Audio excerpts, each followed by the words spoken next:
Hey everybody, welcome back to COVID Connect and to this last video on the kings of Israel. When we left off last time, the fervent prayer of the good king Hezekiah had saved Jerusalem from being destroyed by the Assyrians.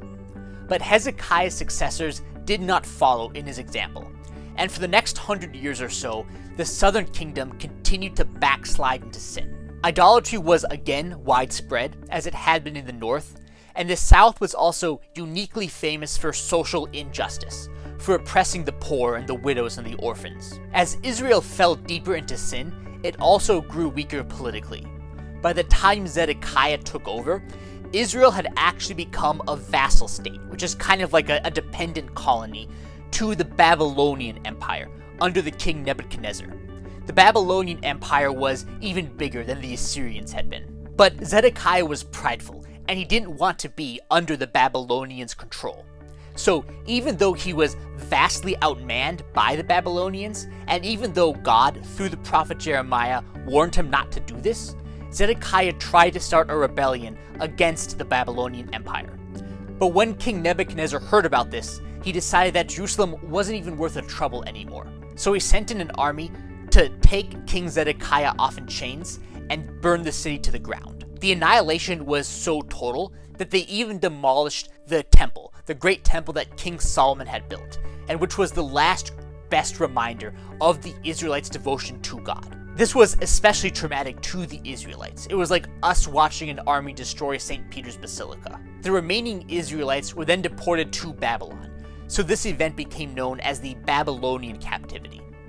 And it was the single darkest moment in Israel's history. None of the 12 tribes of Israel were left in the land that God had promised them. Even the Davidic kingdom, the line of King David, which was supposed to have lasted forever, had been wiped out. But there was good news. For one, God himself promised that the Babylonian captivity would only last 70 years.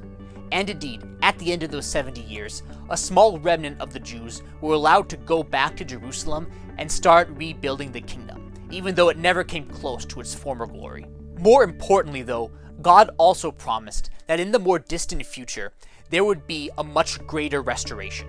One day in the future, a shoot would sprout up from the stump of Jesse, that is from David's line. This new David would stand as an ensign to the peoples, and under his rule, the Lord will extend his hand yet a second time to recover the remnant which is left of his people. For about 500 years, nobody was totally sure what this prophecy meant or how exactly it would come about. But the answer would come one day when, in a tiny cave in the city of Bethlehem, a child was born. A child who would defeat sin once and for all, and who would draw the entire world to know and to love the one true God.